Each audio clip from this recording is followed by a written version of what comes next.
Okay, this video is going to show you how to fit the rear mud flaps to the Range Rover L322. Okay, so the kit we supply has got the two mud flaps, obviously left and right, and you've got the fitting kit. We've got this out here, so you've got these screws here, sorry, and these nuts and bolts here. We'll show you where all that goes on the video. So let's take the left hand side, one of these, and basically that's going to fit on under here. Right, so the first job we've got to do is take out the existing bolts we've got. Okay, so we've got an M10 socket here. Okay, so I'll take this one out. So these are just screws, sort of like big head washers on them. Okay, now new ones are supplied, so you don't need to keep these. We've got 1, 2,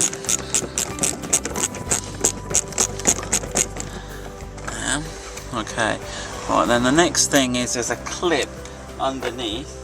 You need a Phillips screwdriver. Okay, and what you've got on this clip is you've got like a screw bit in the middle that screws out. Okay, it's sort of like a plastic rivet.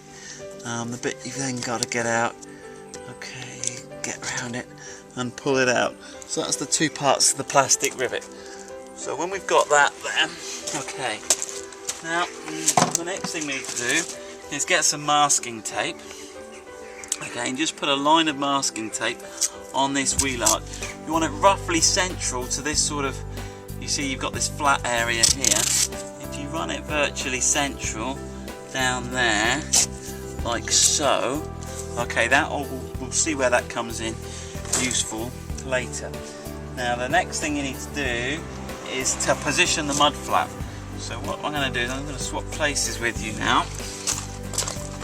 Okay, now the thing to notice on here, if I put my hand behind here, you see you've got this little arrow marker here on the mud flap.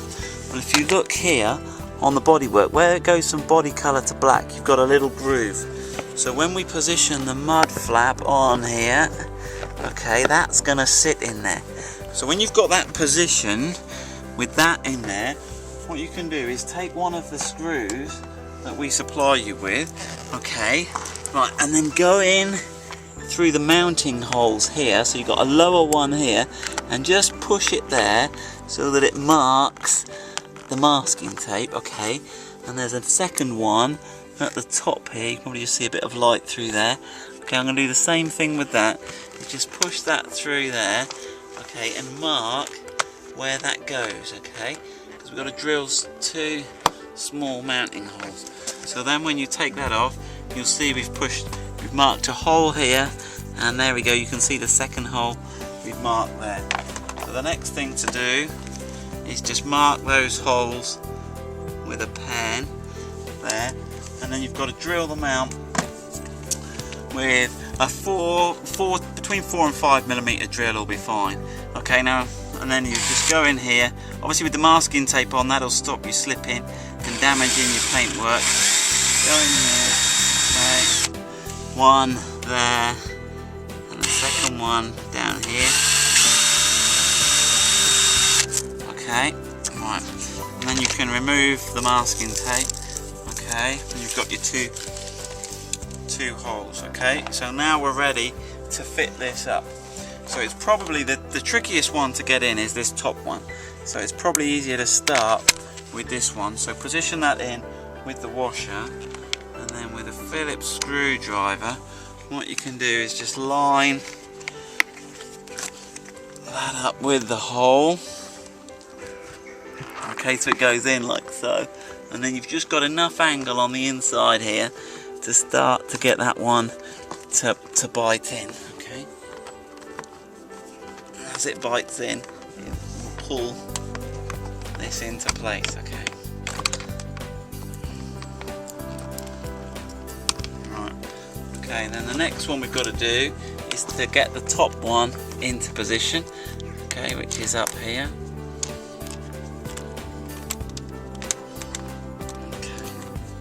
And that goes in the original hole that was there, so there's only 2 holes you've got to drill.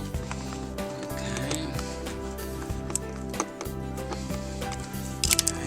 And then we've got one that goes in the original hole at the bottom. Now this one's key here, there's a key point here. You've got this flexible tab here, and this has actually got to be bent round over and behind, so that when you put the screw through it forms a spacer, and then I think you can see there, line it up with the original hole, okay, and then screw that in. Now you will need a stubby screwdriver for this one because of the proximity of the tyre. Okay,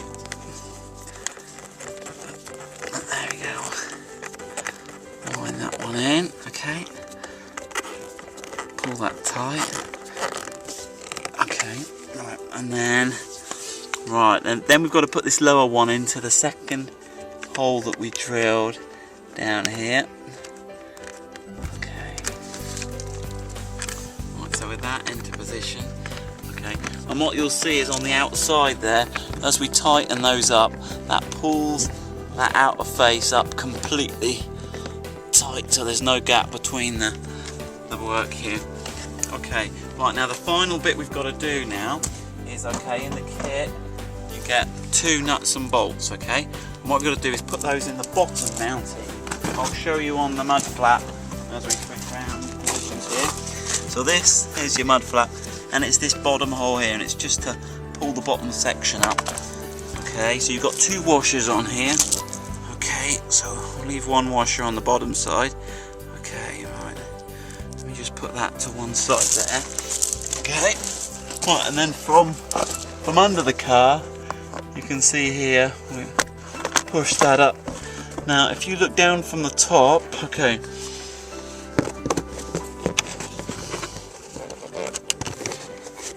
position the washer first, okay, and I'm pushing this inner liner out the way for now. Okay, when I've got it on, I'll let you have another look. Okay, so you need a 10mm socket and spanner to tighten these up. Okay, but we will do that, we'll leave that, we won't do that in the video. Okay, so you can see that done there, and then when you finish, what you've got to do is just take this lower wheel arch liner and just put it back so it's flush. Okay, tighten that up, and that's the finished job. If you want to take a look at that, that's the rear mud flaps fitted.